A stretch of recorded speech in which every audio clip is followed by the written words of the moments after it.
समुद्रावर गाडी 10,000 खर्च आहे.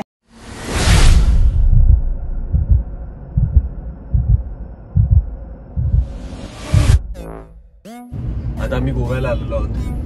काय आहे ना, तुम्हाला किती खरं सांगितलं तर तुम्ही माझ्यावर विश्वास ठेवता का नाही. मला असं वाटतं मी कुठेतरी भलतीकडे झाले. खरं सांगतोय, गोव्याला आलेलो आहे. ते बघा झाडं, बघा नारळाची झाडं.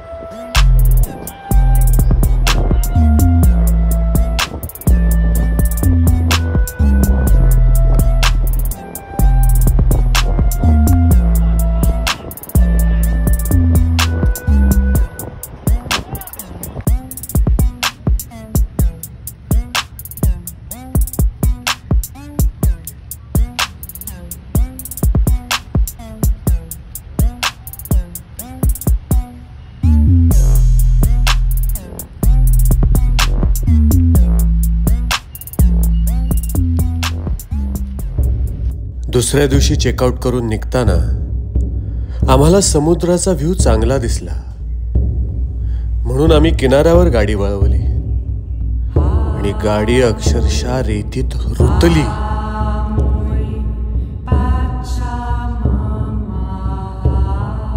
किनारा निर्मनुष्य होता. आजूबाजूला कोणीही नव्हतं. केवळ घनदाट झाडी. आता भरती चालू होणार होती, त्यामुळे समुद्राचं पाणी वाढणार होतं. आमच्या मनात भीती निर्माण झाली. आता समुद्राचं पाणी गाडीत शिरणार. अचानक तिथे एक मुलगा आला. आम्ही त्याला म्हटलं की गाडी इथे आमची फसली आहे. तो म्हणाला इथे सहसा कोणी येत नाही, म्हणून त्याने तुम्हाला थांबवून घेतलंय. आणि त्यानेच नंतर JCB वाल्याला फोन केला. त्याच्या शब्दावर JCB वाला आला सुद्धा होता, परंतु भरतीचं पाणी वाढल्यामुळे JCB सुद्धा समुद्रात अडकला. आता आम्हाला ओटीची वाट बघण्याशिवाय गत्यंतर नव्हतं. आम्ही चेकआउट करून चाललो होतो. आता मला बीच दिसला. आम्ही इथे आलो, गाडी टाकली आणि आता गाडी फसली. गाडी काढण्याचा प्रयत्न केला, तिथे फसली होती. तिथून निघाली, पण ते निघता निघता शर्ट पण फाटलंय आणि तर आता परत इथे फसली. ती आता निघत नाही. आणि जेव्हा गाडी फसली तेव्हा पूर्ण भरती होती, त्यामुळे पाणी इथपर्यंत होतं. त्यामुळे इथे यायला JCBला पर्याय नव्हता. आता तिथलं पाणी उतरलंय तर JCB येईल आणि मग गाडी निघेल. पण तोपर्यंत काय, त्यात एकतर आज संकष्टी आहे, त्यामुळे आज दोघांचा उपवास आहे. तर काय खाऊ पण शकत नाही. आणि आम्ही अशा लोकेशनला आलो होतो जिथे दूर दूरवर काही नाही, निवांत असं. पण ते कधी कधी भागात पण पडतं. त्यामुळे आता हे आंबे भेटलेले आहेत. लहानपणी खायचो असे हे आंबे, त्याच्यानंतर फक्त हापूसच खाल्ले होते. तर आता परत हे आंबे खायला लागणार आहेत. म्हणजे वेळेची गरज. आता धुवायला पाणी पण नाही. गाडीमधलं पण पाणी संपलंय दिवसभर. आणि बाहेर जायचं तर खूप लांब चालायला लागेल. त्यामुळे आता हे धुणार कसे, समुद्राच्या पाण्यात. तर समुद्रात कितीही कसलं खारट पाणी असतं तुम्हाला माहिती आहे. पण आपल्याकडे पर्याय नाही आहे. असाही एक दिवस नावाचा एक सिनेमा होता, ज्याच्यामध्ये पूर्ण दिवसाची जर्नी होती. आम्ही खरं तर मुंबईवरून निघालो तेव्हापासूनच ब्लॉग बनवायचा असा विचार करत होतो, पण असं काही हॅपनिंग होत नव्हतं. दाखव त्यांना खूप फेमस व्हायचं.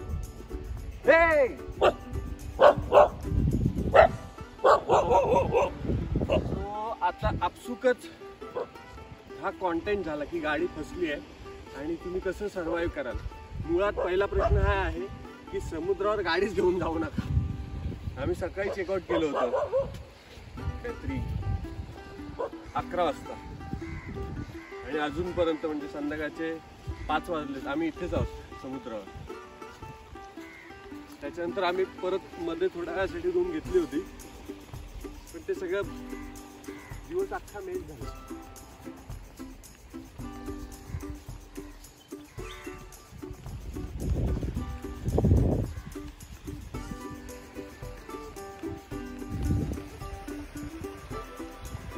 आता ह्या स्वच्छ पाण्यामध्ये आपण आपले धुणार आहोत.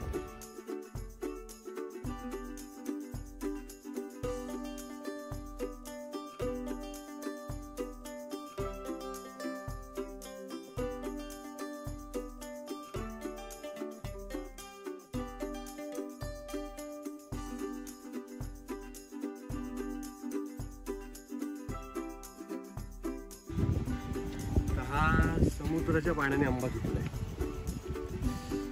मस्त म्हणजे गोड आणि खारट लागेल.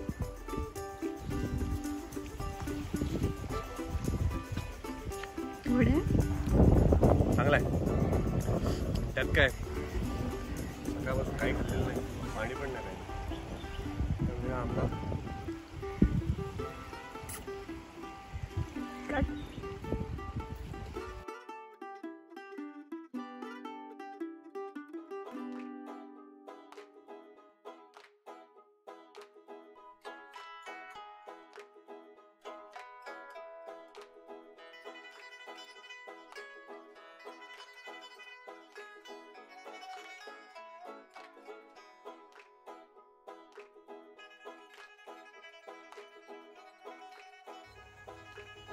JCBला सुद्धा येताना रेतीचा अंदाज घेऊन यावं लागत होतं, कारण JCBचे टायर सुद्धा रेतीमध्ये रुतत होते.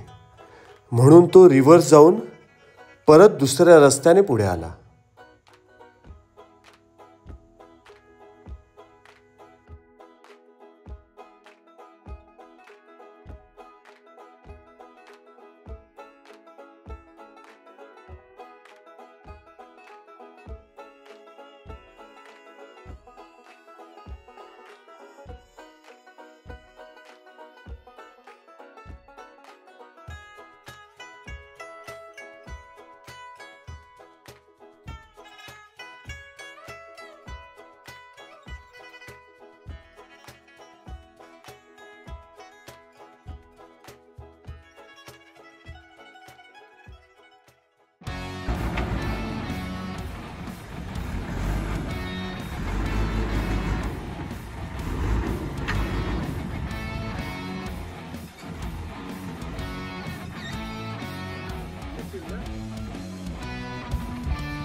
इकडे या टारू इकडे माझ्या हातात या इथं समोर बरं इकडे माझ्या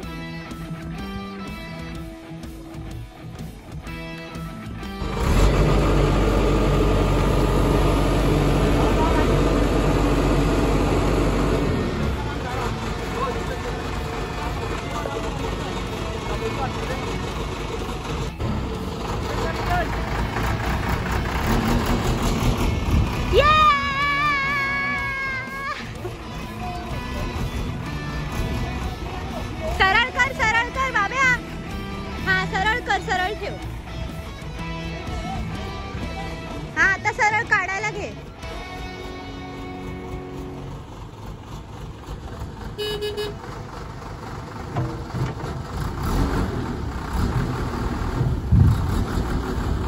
निघते बाब्या काढ.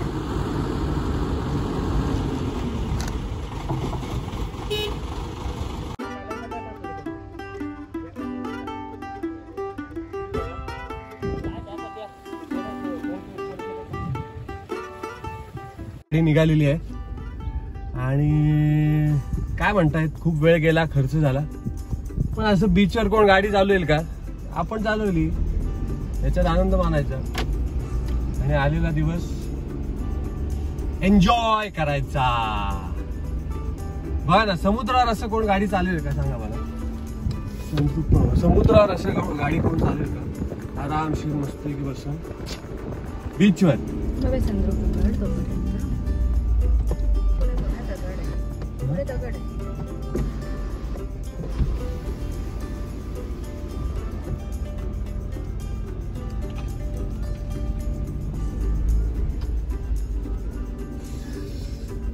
मजा आली, मजा आली.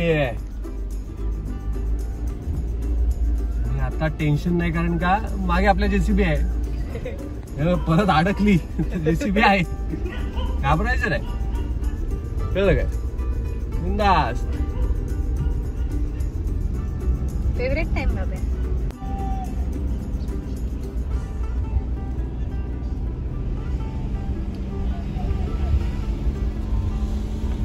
हे दाखव. बघा बीच, समुद्रावर गाडी. 10,000 खर्च आहे.